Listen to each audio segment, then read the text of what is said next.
I will begin from the book of Han.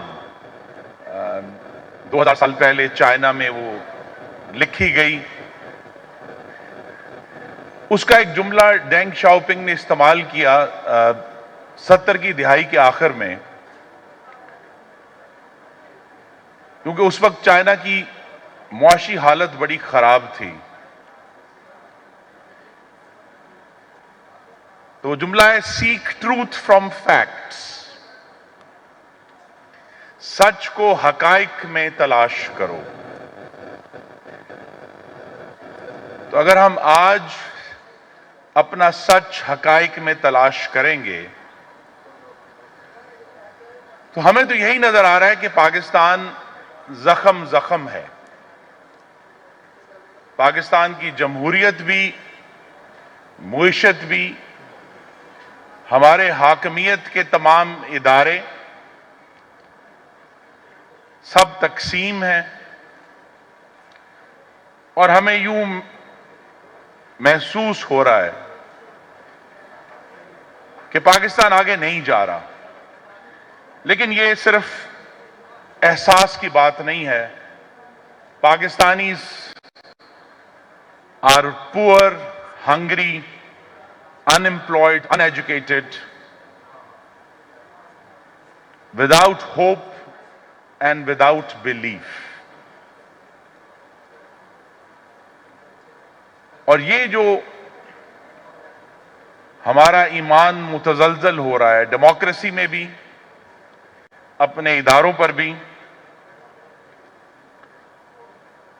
इस पर मैं बात करूंगा। लेकिन अगर इस तमाम सूरत हाल का सबसे कम इल्जाम किसी इदारे को देना है तो वो आपकी पार्लियामेंट, क्योंकि सियासी theory, political theory tells us that technically judiciary is the weakest pillar of government. नहीं है, आपके मुंतखब ऐवान सबसे कमजोर इदारा है पाकिस्तान की हाकमियत का। उसके लिए अब उसके आगे कौन जिम्मेदार है? यहां दुरुस्त कहा गया कि जी खुद अवामी नुमाइंदे भी जिम्मेदार हैं, पॉलिटिकल पार्टीज भी जिम्मेदार हैं।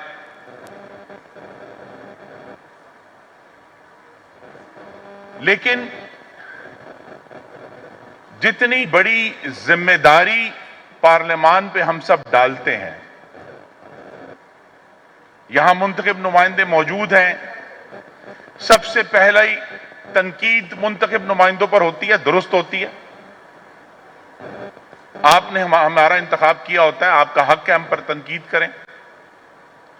लेकिन जितनी रिस्पॉन्सिबिलिटी आप हमें दे रहे हैं, उतनी अथॉरिटी पाकिस्तान की हाकमियत के निजाम में नहीं है, पार्लियामेंट में। So it is responsibility without authority at almost every level of governance in this country. तो जब तक आप ये रिस्पॉन्सिबिलिटी और अथॉरिटी का गैप हम सब मिलकर पूरा नहीं करते, तो फिर वही होगा कि जी हमेशा मुंतखब नुमाइंदों को, सियासी जमातों को आप मतून करेंगे कि भाई ये तो करप्ट हैं, ये तो नाअहल हैं। आजकल चूंकि आटे का मामला चल रहा है, आटे की कीमत पर कौन असरअंदाज हो सकता है? मार्केट्स, इंतजामिया जो हुकूमत है, अदालतें। Parliament has nothing to do with it. हम आवाज बुलंद करते हैं, पंजाब असेंबली में आवाजें उठ रही थी 2 दिन पहले, कौमी असेंबली में उठ रही थी। लेकिन आटे की कीमत पर असरअंदाज क्या पार्लियामेंट हो सकती है? वो एक बड़ा इनडायरेक्ट तरीका है। और दूसरा यह है कि एक साबिका मुंतखब नुमाइंदा होने के नाते मैं कुछ अपने तजर्बात आपके साथ शेयर कर सकता हूं कि चाहे वो रुकने कौमी असेंबली हो या वार्ड का काउंसलर, हमारे वोटर ये समझते हैं कि उन्होंने नुमाइंदा नहीं, उस इलाके का चीफ एग्जीक्यूटिव मुंतखब कर लिया।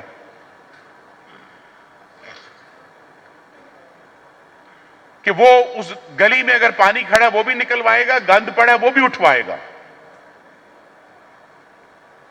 किसी वोटर का मोटरसाइकिल पुलिस ने रख लिया, उसको भी छुड़वाएगा, बड़े इंफ्रास्ट्रक्चर के मंसूबे भी बनवाएगा। हकीकत यह है कि जब अभी इलेक्शंस होते हैं तो every time there is an election, media comes in, they come to my constituency, they say schools are not good, roads are not good, sanitation is not good. Ladies and gentlemen, I am not responsible for the schools in my constituency. मैं उस पर असर अंदाज हो सकता हूं, I can have some influence, मैं पार्लियामान में या सूबाई असेंबली में अपनी आवाज उठा सकता हूं कि जनाब ये स्कूल ठीक नहीं है, लेकिन मैं जिम्मेदार नहीं हूं। मैं अपने शहर में, अपने हलके में सफाई का जिम्मेदार नहीं हूं। स्कूल में टीचर आया या नहीं आया, मैं उसका जिम्मेदार नहीं हूं। वो जिम्मेदारी हुकूमत की है। तो लिहाजा जो आर्गुमेंट मैं आपके सामने रख रहा हूं कि हम अभी तक अपने जहनों में हुकूमत जो एग्जीक्यूटिव है और पार्लियामान को अलहदा नहीं कर पाए। हमने उन्हें गुड मुड किया हुआ, क्योंकि हुकूमत उसमें से निकलती है, जो कुछ पार्लियामान के अरकान है वो हुकूमत में चले जाते हैं। लेकिन यहां जो हमारा टॉपिक है वो पार्लियामेंट्री डेमोक्रेसी का रिवाइवल है, गवर्नमेंट इफेक्टिवनेस नहीं है। Ladies and gentleman, we are discussing parliamentary democracy, not the effectiveness of governance in this country. These are two separate subjects. And this disconnect between responsibility and authority is the reason that if you go to almost any level of government office in this country, whether in the district or in the provincial capital or the national capital, you will find your elected representatives sitting as supplicants before government officials. आपके मुंतखब नुमाइंदे साइल बनकर बैठे हुए हैं, चाहे वो assistant commissioner का दफ्तर है या फेडरल सेक्रेटरी का दफ्तर है।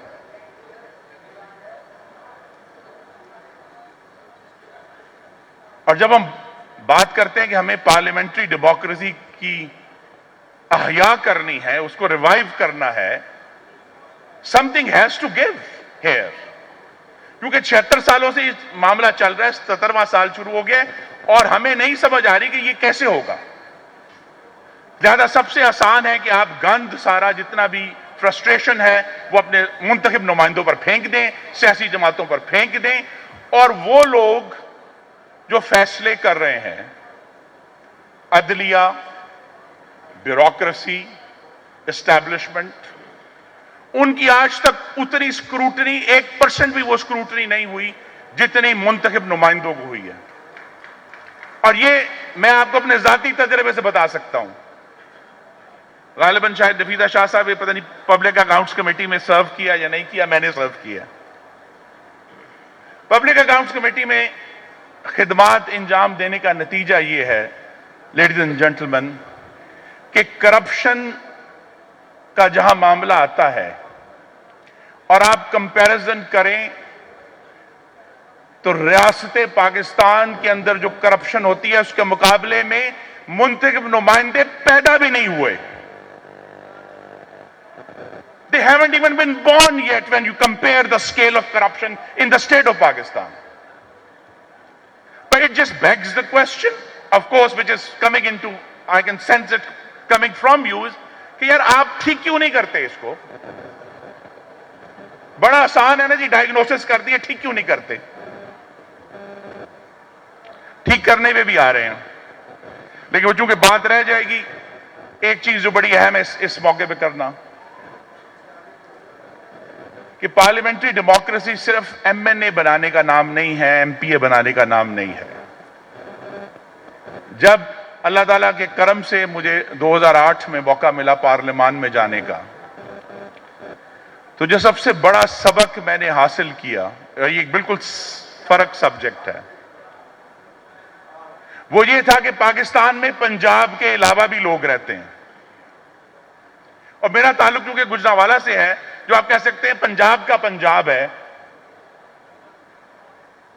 This realisation that people coming from other provinces and other regions of the country view this country differently than me.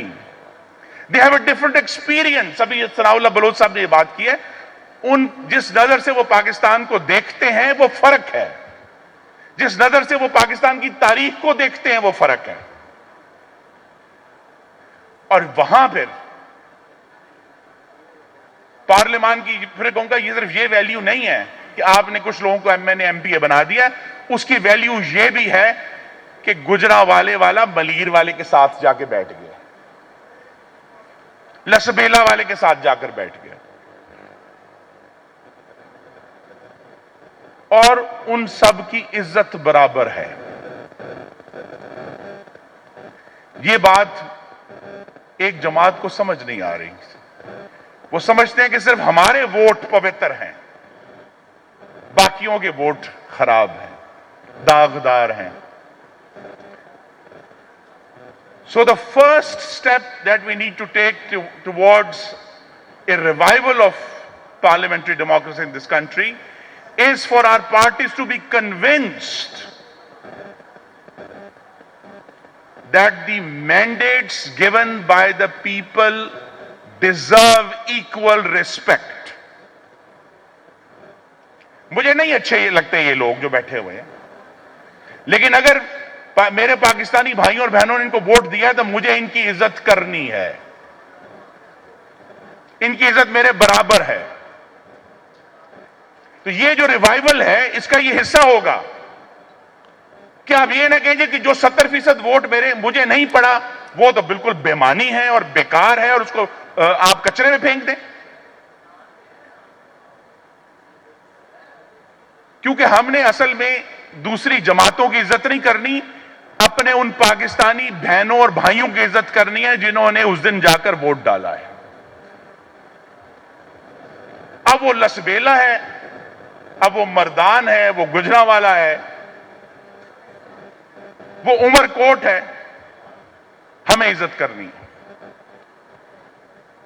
तो पहली चीज जो रिवाइवल हम जाएंगे, मैं हाजी खत्म कर रहा हूं, बातें बहुत सी थी लेकिन जो चीज रह जाएगी करना जरूरी है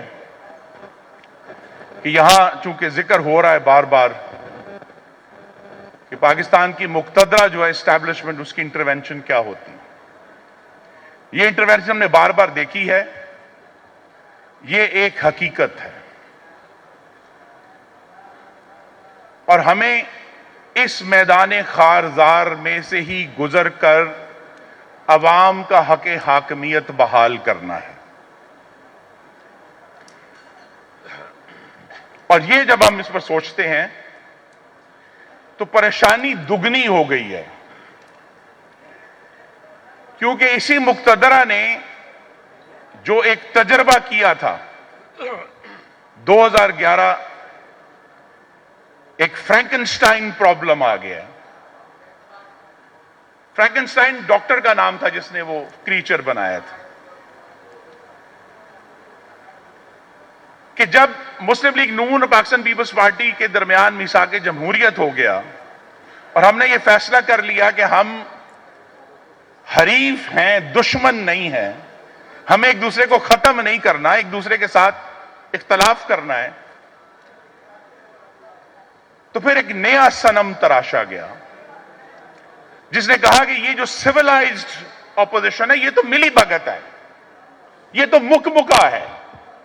और ये तो बहुत ही गलत बात है कि अगर ऑपोजिशन और हुकूमत जो है वो एक दूसरे के साथ मुहज्जब जबान में गुफ्तगू कर रहे हैं तो मुल्क का बेड़ा गर्क हो गया, ये तो लूट के खा जाएंगे. वो लंबी कहानी आपने देखी, 2018 में वो एपोथियोसिस हुआ उस प्रोजेक्ट का, पर उसका नतीजा क्या हुआ है? नतीजा यह हुआ है कि अब पाकिस्तान की पार्लियामेंट्री डेमोक्रेसी को एक नहीं दो अफरीत का सामना है बैक वक्त. एक है बोनापार्टिज्म और उस बोनापार्टिज्म ने एक फाशिज्म की वलादत की है. So we are faced simultaneously with fascism and Bonapartism. और जो मैं एक बात कहने आया था फिर कह के इजाजत लूंगा, वो ये है कि फाशिज्म बोनापार्टिज्म का इलाज नहीं है. Please, ladies and gentlemen, the one thing that I want to take away from here is that fascism is not a solution to dictatorship. So वहां जो है हमें जो कोशिश करनी है वो यही करनी है कि हम अपनी जिद्दोजहद जारी रखें, हम अपनी जमहूरियत में यकीन जारी रखें, उसके लिए कोशिश जारी रखें. जमहूरियत के नाम पे मैंने अपनी गर्दन पर एक जख्म भी खाया हुआ है. कहां खाया मैंने? पार्लियामान के अंदर खाया. शायद नफीदा शाह साहब मौजूद थी 15 जून 2021 को, जब उस वक्त के वफाकी वुज़रा ने बजट की किताबें फेंकी ऑपोजिशन लीडर के ऊपर. और वो 2-2 किलो की किताब एक मुझे भी आके लगी थी, अभी तक दर्द होती है. तो पार्लियामेंट्री डेमोक्रेसी के जख्म भी हमने खाए हुए हैं. तो अगर हमने ये सीखना है कि हमें आगे जाना है, तो फिर अब इस यकीन को कायम रखना है. जाहिर साहब मैं खत्म कर रहा हूं, और ये बात याद रखनी है, जिस तरह लर्नेड हैंड ने कहा था, I often wonder whether we do not rest our hopes too much upon constitutions, upon laws and upon courts. These are false hopes. Liberty lies in the hearts of men and women. When it dies there, no constitution, no law, no court can even do much to help it. While it lies there, it needs no constitution, no law, no court to serve it and save it. तो आसमा जहांगीर की याद में I raise the standard of liberty, ladies and gentlemen. Hurriyat का झंडा बुलंद करते हुए मैं आपसे इजाजत चाहता हूं. बहुत बहुत शुक्रिया. बहुत ही पुरबख्श डिस्कशन हुई है. वक्त बहुत ज़्यादा हम ले चुके हैं, वरना ये कि क्वेश्चन आंसर के लिए वक्त नहीं है. लेकिन 2 आखिरी बात मैं करना चाहूँगा. बहुत अच्छी बातें हुई, बहुत अच्छी डिस्कशन हुई, और ये हकीकत है कि जो मसाइल पार्लियामेंट के हैं, तो एक खाली खुर्रम दस्तगीर साहब की जो एक बात को मैं उस पर जिक्र करना चाहूँगा. कहते हैं कि वो सही बात है कि जो पार्लियामेंट का मेंबर जब इलेक्ट होकर जाता है तो लोगों के नज़दीक जो है उसकी हैसियत ये नहीं होती है कि वो आगे चल के इस मुल्क की पॉलिसी या कानून बनाएगा. लेकिन उसकी वजह क्या है? उसकी वजह आप खुद भी, आपको मालूम है कि जिस मुल्क में लोकल गवर्नमेंट का वजूद ही ख़त्म हो जाता है तो पार्लियामेंट जो है फिर उसको लोग जो है लोकल गवर्नमेंट का ही एक लिहाज से सब्स्टिट्यूशन बना लेते हैं. और यही हमारे मुल्क की जो है वो रही है कि जमहूरियत की जो बात करना, वो सिर्फ इलेक्शन का नाम जो जमहूरियत नहीं होता है. और वो तो खैर इलेक्शन जिन हालात में होते हैं वो भी हमारे सामने मौजूद है. असल बात यह है कि जमहूरियत उसका नाम है कि जो उसकी प्रैक्टिस की जाती है. जमहूरियत का आगाज़ इलेक्शन के बाद होता है और पहला कदम होता है इलेक्शन का. लेकिन इस मुल्क की बदकिस्मती है कि जब इलेक्शन खुद इतने ज़्यादा कंट्रोवर्शियल हो जाए तो आपका पहला कदम भी जो है आगे नहीं बढ़ता है. तो ये एक लिहाज से तमाम सियासी पार्टियों को समझने का मुकाम है. हम सिर्फ ये नहीं कह सकते हैं कि हाँ ठीक है कि फलाना जो है इसका जिम्मेदार है, फलाना जिम्मेदार है, लेकिन अपनी जिम्मेदारी भी कबूल करना पड़ेगी. यहाँ पे सारे सियासी पार्टी के लोग बैठे हुए थे, लेकिन यही बात थी कि अपनी जिम्मेदारियों को कितना समझा गया है. और मैं ये बात बिल्कुल हकीकत है कि जमहूरियत जो है एक लिहाज से कंप्रोमाइज़ भी होते हैं, रिकन्सिलिएशन भी होती है. जब वो आप दरवाजे बंद कर देंगे, जब सियासी जमात